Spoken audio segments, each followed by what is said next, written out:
നാളെ തുടക്കമാകുന്ന കാലിക്കറ്റ് സർവകലാശാല ഇന്റർസോൺ കലോത്സവത്തിൽ പങ്കെടുക്കാൻ ലക്ഷദ്വീപിലെ വിദ്യാർത്ഥികളും എത്തി. 4 വർഷങ്ങൾക്ക് ശേഷമാണ് ലക്ഷദ്വീപിൽ നിന്ന് കലോത്സവത്തിൽ പങ്കാളിത്തമുണ്ടാകുന്നത്. ഫണ്ടിന്റെ അപര്യാപ്തത മൂലം കലോത്സവത്തിലേക്ക് തെരഞ്ഞെടുത്ത എല്ലാ കുട്ടികൾക്കും എത്താനായില്ല.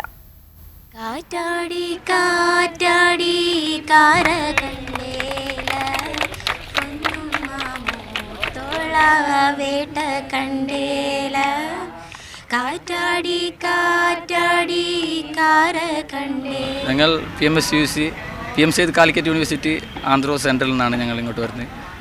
ആകെ 21 പിള്ളേരാണ്. ആകെ 60 പിള്ളേരാണ് ആദ്യം വരാൻ തീരുമാനിച്ചത്. പിന്നെ ഫണ്ടിൻ്റെ കുറച്ച് പ്രശ്നങ്ങൾ, പിന്നെ അതുപോലെ ടിക്കറ്റ് ഇല്ലാത്തതിൻ്റെ കാരണം ആദ്യമായിട്ടാണ് ഇത്തരം പിള്ളേർ ഇങ്ങനത്തെ ഒരു പരിപാടിക്ക് വരാൻ തയ്യാറാണ്. കാരണം ഞങ്ങളുടെ കോളേജിൻ്റെ ചരിത്രത്തിൽ ആദ്യമായിട്ടാണ് ഇൻ്റർസോണിൽ പങ്കെടുക്കാൻ പറ്റുന്നത്. പക്ഷേ തിരിച്ചു പോകാനുള്ള കപ്പലിൻ്റെ കാര്യങ്ങളൊന്നും തയ്യാറായിട്ടില്ല ഇതുവരെ.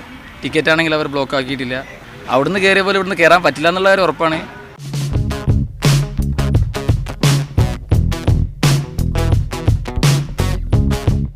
ഇങ്ങനെ ഒരു പരിപാടിയിൽ തന്നെ പങ്കെടുക്കണമെന്ന് വലിയൊരു ആഗ്രഹമായിരുന്നു പണ്ട് തൊട്ട്.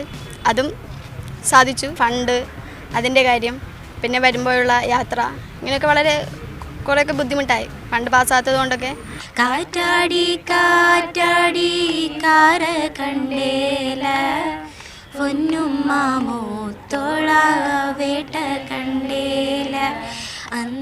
ക്യാമറ പേഴ്സൺ സഞ്ജു പട്ടമലിനൊപ്പം നിതീഷ് ബാലൻ, മീഡിയ 1 കോഴിക്കോട്.